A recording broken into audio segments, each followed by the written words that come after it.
is advised. Hey everyone, welcome back to Board Games Unlocked, and Kat and I are doing a no run-through review for Lucas Wojcik's newest game, Titans. So we are doing a no run-through review for this game because it is pretty boring, like as a game, and I just do not see the run-through providing really any insight on what we can't already discuss. So, to put a few things into perspective, we have played this game at its best count multiple times for 3 and 4 players. And it, in a game that is set to be this big grandiose game of dudes on the map with massive titans, it is obnoxiously dull. Yeah. for and it's like, okay, well, 3 players, yeah, maybe that's a little weird of a number, as it usually is for these kinds of games. And so it's like, let's do it with 4. And nope, still incredibly just mundane. Yeah. Like, you just, like, Luke put it, he's like, he put it into good perspective. He's just like, I just didn't give a shit about any battle that happened. Yeah. Like, it wasn't, there was not that there were no stakes, but there were no stakes. No, like, it's just like, with the weird, because it's not set to be player elimination. You're not, like, really battling for certain areas to gain victory points. You're just kind of trying to check off a card. Like, even if it's like, oh, I'm not gonna fight, I'm gonna run around the edge of the map. Oh, I control 5 areas. Boom, 3 points. Mm-hmm. Like, and whenever you go into battle, and the battles, like, with these, I mean, the minis look great, and I love the fact that the minis for each faction is different. For the 3, cavalry, cavalry, infantry, and artillery. That's nice, but these should feel like, oh shit, they're bringing it. The Titans are coming in. The Titans are fighting. Like, but instead it's just, that's two to my strength. Everything about it just is incredibly simple, which, I mean, might work for some people. Like, they might like the fact that, hey, you can put this on the table. Honestly, you can drink and kind of have it's almost like a party-esque kind of area control game. Yeah.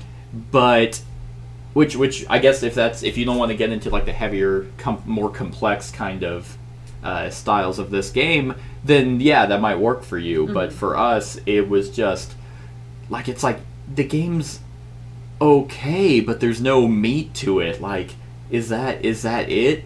Why does this box art scream badass Titans running in that electric axe blade coming down on the winged fire sword while the people are battling at the bottom, and it comes down to, I got 7, you got 6, I win. Yeah. And it's also really weird because even if someone's like, yeah, I'm bringing my Titan, it's like, yeah, you have a better chance, but also, like, just as a Titan, like, just because you have them doesn't mean you're gonna win. Yeah. Like their presence isn't as intimidating as they make it seem. Yeah.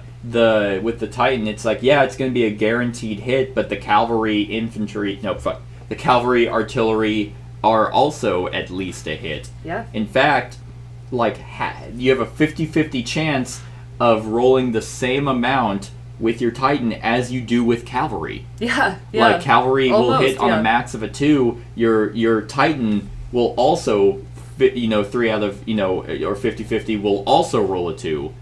How just how is that making sense? It's actually even possible that if you don't go in with support cards, which we'll talk about the support cards in general, mm-hmm. is you can have a Titan go into a battle against a cavalry or 2 infantry and lose. Mm-hmm. I mean, they don't lose; they're not going to die, but yeah. It's like, that was my 1 card for that turn, so I guess I just wasted that turn. Why am I losing? I mean, I could step on someone and they'd die. Like, it's like, yeah, and I mean, it makes me think of that scene, Lord of the Rings, where Eowyn, like, runs underneath the horse, runs underneath the elephant and, like, cuts its legs, and it's like, well, first of all, they probably wouldn't actually do anything. Yeah. But it's like, okay, yeah, maybe, it's obviously not just one cavalry, like the one, actual mini is supposed to probably represent a whole platoon of cavalry, but unfortunately the game doesn't lend itself to make you think that way, because you have so few miniatures that it's just like, nope, this is a massive spot only for terms of movement purposes. And even then, movement is still incredibly slow. Oh, gonna take this one order card that lets me move one infantry, not all your infantry. Not, you have a one card that lets you move an army, like a 4 people. Yeah. And so trying to get nation-specific abilities is actually more difficult than it needs to be. You actually have to kind of plan to move like cavalry into the same spot just so you can get a +1 to strength. Yeah. Like, what the fuck is that? Yeah. It's like, that was not worth the extra strength. It's not worth all the effort to try and even get that extra strength. It's like, you know what? I think I'll just hedge my bets on rolling a 2 on. Oh, there it is, on a cavalry die, instead of trying to just get, ooh, now a 2. Oh, and now I have a 3. Ooh. It's just like, yeah, the turn orders are simple. It's like, hey, on your turn, take an order card, do any battles that are there, and get a support card. Yeah. And then clean up. It's just, yeah, that's a thing, but the victories aren't really decided by the miniatures on the map. Like, yeah, if I have more units there than you do attacking me, like, chances are I'm gonna win unless I have no support cards and you have 5. I don't even really like the support cards all that much. Mainly because this game is incredibly symbol heavy. And or icon heavy. Yeah. And the problem with that is they provide one resource to understand what the icons do. And it's not a player rated. It's not a player rated. It's the rule book. And it's like, if you're gonna cheapen out, for lack of a better term, and not put text because, for language independence, like if Polish company, it's like, okay, we don't want to pay the extra cost for translations for different, countries. Yeah.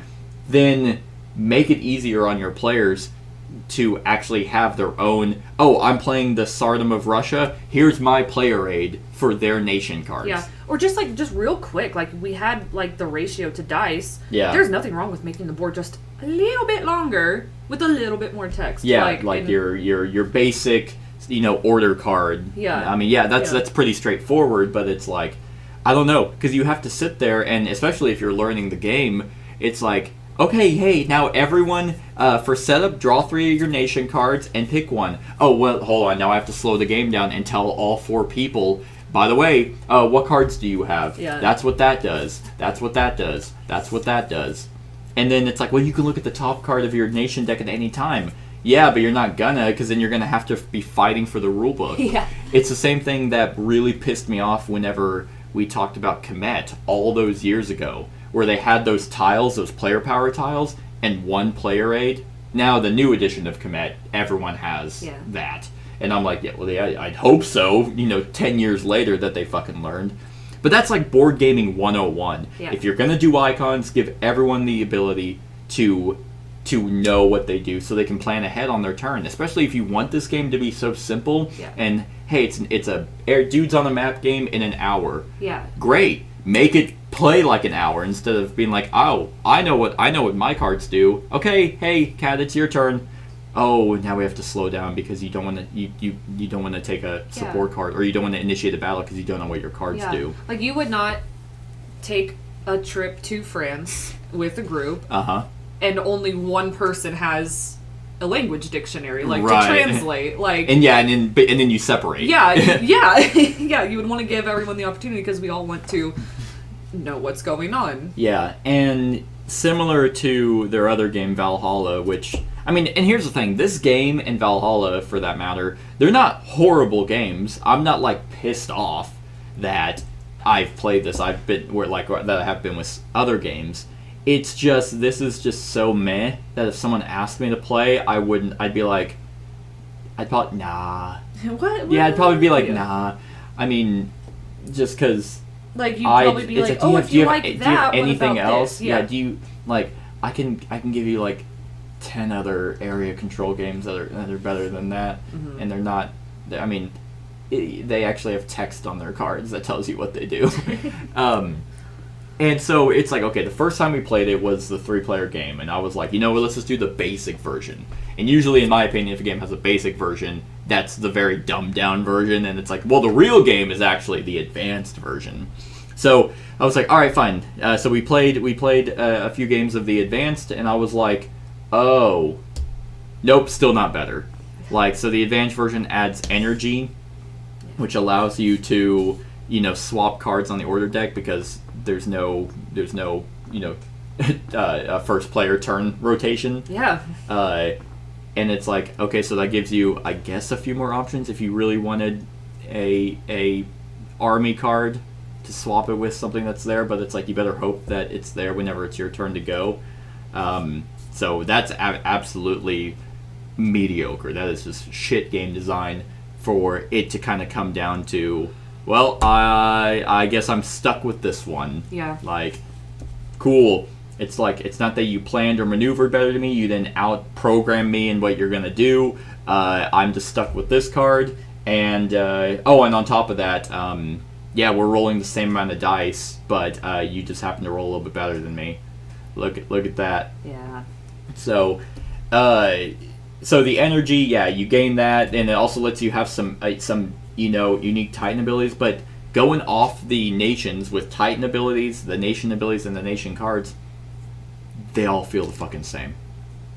Like, they're not. The abilities are different, but really it's just like, oh, the Holy Roman Empire, if they have 2 or 3 units in their army, they get an extra infantry. Yeehaw! That's 1 more strength. Yeah. I mean, it's actually even worse because it's like the guaranteed 2 cavalry, or with the Sardom, if you have, I don't remember exactly what yours was. Oh, yours is actually the same. You get, if you have 1 infantry, you get another one. Or the freaking Ottoman Empire, if they have an infantry and an artillery, they get +1. These are guaranteed. This one is just, I get to roll a die, so I might not get it. Oh, but luckily I did. 1 more strength. Yeehaw. And then the Titan abilities, I feel like some are just way better than others. Yeah. Like, the Titan toss a support card to max out a die. Mm-hmm.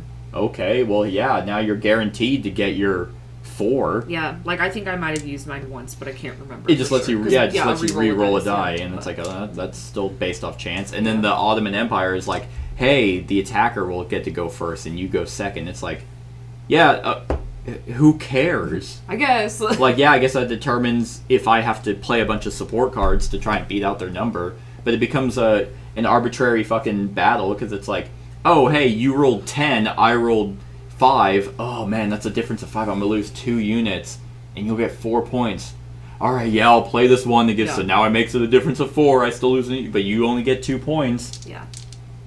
I just, these nation cards, like, it's like, hey, this one gives you +2 strength. Like, you have that?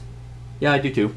Like, yeah. Yep, I have that. Oh, yeah, the requirements are different, but nope, same ability. Yep. Like, you should feel different. like, radically different. Yep. Like, where if this game would be so heightened, if the factions were like, oh man, that is a busted ability, or man, you got a really good engine of the cards that you have over there, instead of, like, whenever we played the 4-player game, as I was the Holy Roman Empire, I'm like, I'm not gonna buy nation cards. They're not worth it. Yeah. It's like the other time we played was the 3-player game, and then I had like 5, and literally having 5 nation cards and having 1 didn't feel at all like I was like, oh man, I'm not getting these out. Like, you feel like you should to make your nation stand out. Nah, didn't matter. Because of the secret objectives, it's just like, nah, I don't need those. For 1, hey, use 4 nation cards in the battle, get 4 points. Yeah, but that's a lot of work for a lot of nothing for 4 points. Nah, I don't feel like doing that. This just feels like it's a glorified Risk. Yeah, which you know. I've never played Risk, Yeah. but I kept hearing that comparison. Whenever it's literally, I mean, you heard it multiple times whenever I was like, oh, you have infantry, cavalry, and artillery, and it's like, oh, like Risk. Yeah. It's like, yeah, like the combat's really no different. It's just like, yeah, I rolled more 6s than you. Like, that Risk is very basic. Like, this at least has unique dice, but it's kind of still the same idea. It's just they're like, man, you know what everyone loves in the board gaming hobby? It's like, oh, Blood Rage, like, Arkham Horror, Risk. Pretty sure everyone hates Risk. It's like, no, and I mean, you just wait till our next Kickstarter where it's a glorified Monopoly. Like, man, everyone loves Monopoly, right? It's like, no one in this hobby does. So, yeah, that's kind of what the battles come down to. And then they'd be like, well, the support cards make it different. Nah, I never once was thinking really tactfully about taking support cards. It was just, I have to grab one. Yeah, you might attack me with your Titan. All right, I'll grab that. Like, it's just insanely just tedious and so boring. And then you add in the expansions, which we played with a few of them. The Spirits of War, the Banners. No, we actually, Spirits of War, the Banners, and the Echoes of the Past. And oh dear God, did none of them fucking matter. Especially Echoes of the Past. Yeah, Echoes of the Past was supposed to be like the fallen soldiers, and it's like that are coming back to fight, and it's like, yeah. I literally only moved them once just to get more control of an area. Like, they didn't even do anything. Yeah. And speaking of that, it's just like, you don't even have to fight. It's a viable strategy to just like coast around your area and wait till the round to end. I went along the edge of the map, and it was funny at the time because it's like, oh, what are you doing? Like, you're skirting around everybody, and I'm like, yeah, I am. Anyway, I'm taking territory. End of round, I'm gonna get 12 points. Yeah. But you didn't fight anyone. Yeah. It's like, no, we didn't. Nope, you didn't fight. No one fought you, and it's like, because why? You gain 12 points doing that, but if I have to try and swing a 5 difference victory to get 4 points. Yeah. And then doing that just makes people have to be like, no, okay, I'm going to do the same thing. So then it's just like, the battles, even though they're boring as hell, don't even happen. And it's like, that happens in any player game. Yeah. You could very much play a 2-player game where you just split the board and you just control one half and control the other. And it's like, there's no incentive to fight each other. Because, hell, even some of the secret objectives don't say... if all of those were about combat, then, yeah, that would incentivize you to fight, as well as try to control territories. Because you should want to fight each other for territories to get those extra points. Yeah. But because the game still, in a 3 and 4-player game, is not tight enough, I mean, maybe that's why everyone likes Kemet, because you can't do that. Yeah. Every spot in Kemet is 2 spaces away from everyone else, so there's teleporting obelisks, so it's like, oh, you cannot turtle. And not that you turtle in this game. Like, it's not like you're gaining something by hoarding up your defenses in one area. Yeah. But yeah, you just run around, and it's like, oh, okay, 10 points at the end of the round. I had to. That was one of my goals, was to have 5 control markers. Yeah. And out of the whole time, I only ever had to fight Devin for his capital, just because it happened to be there, and then you over there at one point. That was it. And then I was like, okay. You just happened, and I actually, funny enough, I didn't even plan to do that. I just kind of happened to box you in, because I had to control 4 units or 4 areas with only infantry. Your army was like, I thought you were down south. Or up north. Yeah, I thought, oh, yeah, what are you guys doing here? Where's the rest of your army? Oh, we're on the coast, and we're actually a scout party. We took that guy's, Yeah, and then I won, and since you had nowhere to back up, you lost them, but it's just like, okay. Yeah. You don't care that, like, it's just like, all right, I'll grab that card that lets me put them anywhere. Yeah. Yeah. Not very hard to get units out on the board. board. It's like, yeah, I don't even want, like, you could very much play this game and never use your Titan. Yeah. And the game is called fucking Titans. Yeah. The game, like, I used him much less in the last game we played. I kind of swung him around, and, I mean, I know me, Devin, and Luke kind of used him a lot more, but it's like, it never felt like, the Titan's here. Yeah, it wasn't like the 4-armed Ottoman, like, fighting my, Viking badass, like, that they're battling, and you have this whole cool, like, atmosphere of, like, maybe advanced card play with your Titan, or these cool, dice and abilities that only the Titans can do against each other. Like a special attack. Like, they have special abilities, don't get us wrong, but it's like, they basically just kind of add to the overall strength.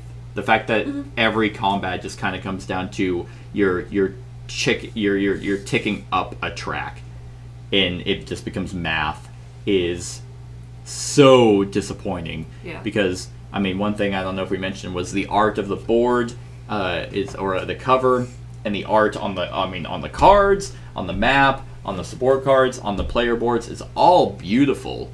And the writing for the game introduction, for the nation-like background, is really well done. Mm-hmm.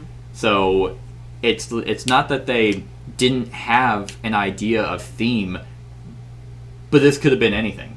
It's like you don't really feel like this is a fantasy historical game, which is the tagline, not on the box, but on their Kickstarter. It's like, Titan's a historical fantasy game.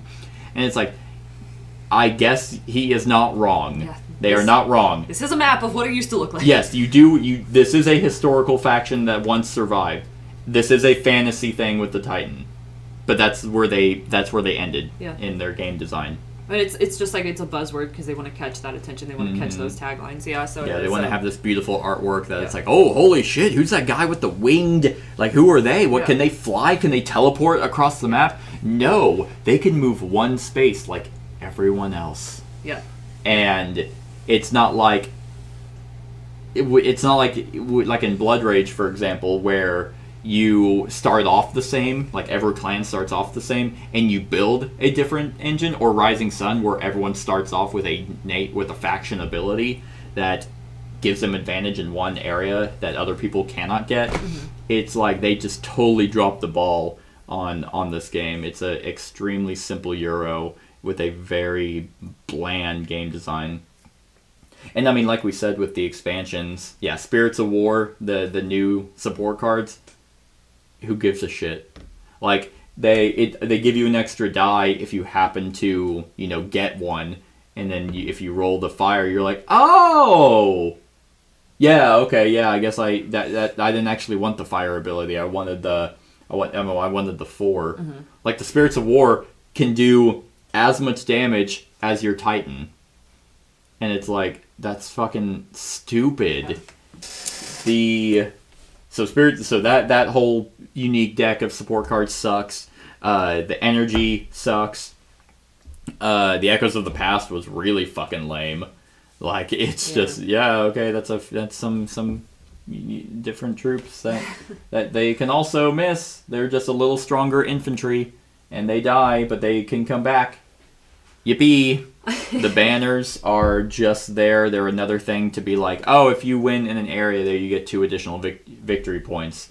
And if you get attacked in that area and you have a smaller army, you get compensated with support cards. Okay. Like, I feel like actually the advantage for the defender with their banner is better than the 2 points that you might get if you win. Yeah. Because it's just pretty easy to just gain victory points. Yeah. So, we had the same issue with Valhalla, though, because we played Valhalla for the channel, and we had, like, 3 or 4 expansions in that. And I'm like, this is still... what? They're all mini expansions. It's not like they're sitting there with this game, and you're like, oh, let's add in this badass expansion that, the Titans have all these unique abilities. Nah. But I guess if you have Valhalla and you like it, you can actually use your Titans in that game. Yeah. They have cards in the expansion to incorporate both, but boy, it's gonna add a whole lot of nothing. I just don't ever want to play this. And for the amount, because if you get the Epic All-In pledge, it's like over $200, which I mean is significantly cheaper than any other, like any Cool Mini or Not game that would be like this. Yeah. Like that'd be like $400, but those games are good. So, what a shame. Honestly. Yep. What a shame. So, with that being said, you have anything else? I don't. You want to talk about? I'm really trying to think. No. I know Devin and Luke's, they absolutely despise that turn order system. Yeah. I mean, unless I radically missed it, which I was double checking the rule. I'm like, did I miss that? Is there anything, the cleanup phase? And at this point, the active player is nope. Then the next person starts. End of round. Nope. There's the reinforcements. You prepare for the new round. Nothing in here says that you pass on the you pass on the first player marker. Mm-hmm. So if you're last, you're going to be last the entire game, and you're stuck with... There's no way to take it or anything, so it's just like, oh, well, okay. And I remember, like, Devin was saying if he was going last every single time, like, that would piss him off. And if he was going second, and Luke was like, I didn't care about anything in this game, so it didn't really bother me. Yeah. But yeah, I guess if you're looking for a light, simple... I mean, you mentioned it kind of like a gateway... game of this genre that you just want to. I mean, but the setup is just fucking annoying. Like, I wouldn't ever want to set this up for a casual game. Yeah. But yeah, it's like you want to set this up. We did it. You can drink and kind of make this that's the only way to get some enjoyment out of it is if you're drinking, inebriated in any way to where you really don't care. But I don't play games like this to not give a shit. Right. I can literally do any other I don't want a dudes on the map filler version. Yeah. So, because it's not a filler. I mean, the game still takes about an hour and a half. Yeah. So yeah. On a scale of 1 to 10, what would you give it? And I'll mention what Luke and Devin gave it. Yeah, I'm actually gonna give it. Maybe I gave it this last night, but I couldn't remember. But I'm gonna give it a 5. Give it a 5. Just a dangle. Well, actually. Yeah, I'll give it a 5. You threw a fit whenever I said let's play a 2-player game. I know, that's why I'm like... And you're like, no, God, no! Well done! No, yeah, I threw up at the thought, no. So yeah, I'll give it a 4 because actually it's very mundane, very boring. The thought of a 2-player game just sounds excruciatingly painful.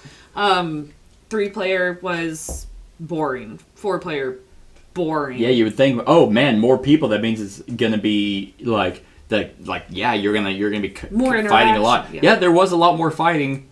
There was just a lot more. It's just the fighting sucks. Yeah.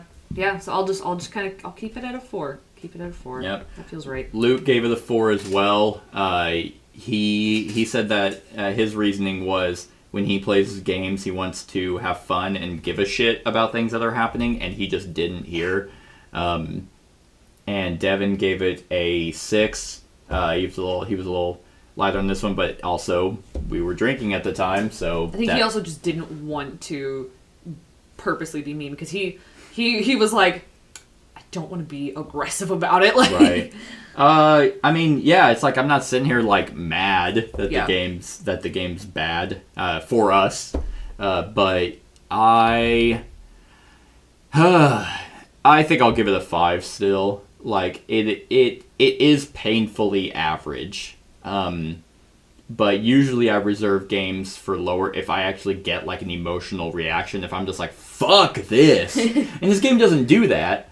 It's just like, yeah, this, I mean, it works. It's smooth in its turn, or like on your turn, I'm taking that, moving, battling, taking a support card. Like it should just go like that, but I'm just like, yeah, you are going through the motions. It's like, I feel like this is my version of an area control game for Splendor. It's just like, let's just keep doing the same thing every turn. I don't give a shit about battles. I don't give a shit if I lose because there's no real penalty. And I'll give them props to their art. It's amazing.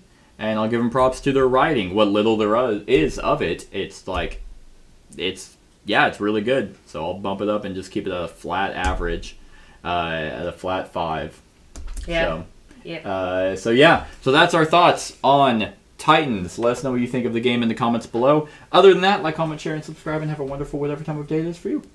Hey everyone, thank you for watching, and I really hope that you enjoyed the video. If you would like to see more of my content, go ahead and click that subscribe button and the bell to be notified whenever I upload any new content. If you feel like supporting the channel, you can go ahead and click that Patreon link to be taken to my Patreon, and any help is truly appreciated. Other than that, stick around for any other run-throughs or reviews or cool top 10s or whatever I feel like putting on. Other than that, like, comment, share, and subscribe, and have a wonderful whatever time of day it is for you.